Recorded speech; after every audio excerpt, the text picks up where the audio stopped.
work it out. Jopiny ma kwan-gi ohingo 200 kar chung' od bura mar Rangwe e kaunti ma Homa Bay ne oyudo chenro mag thieth manono ka owuok kuom lakteche ma nigi lony e tuoche mopogore e kar od thieth mar ji giwegi ma Mediterranean ma yudore e gweng' ma Olare.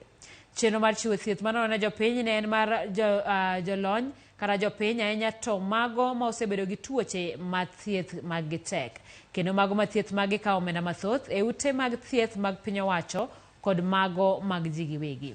Lakteche ma wuok e piny India mani kod lony e tuoche mopogore ma osebedo ka chando jopiny e alworano ne oyudo thuolo mar chiwo chenro mag thieth manono ne jopiny mane oyuoro e kar od thiedhno.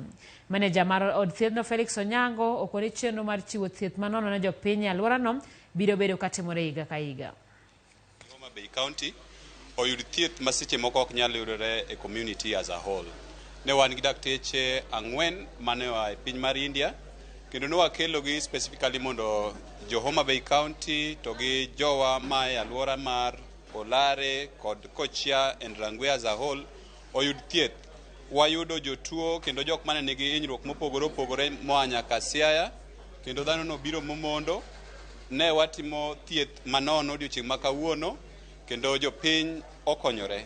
Ewa medo jiwo ni wantiere mondo wakel thieth mabeyo ne jothurwa e yo machiegni. We decided that we bring specialists from India on a timely basis. So when they come to Kenya, it's an opportunity for the society and the patients in Kenya to interact directly with the specialty doctors and get a cure for their treatment. So it's a free service that we are doing today.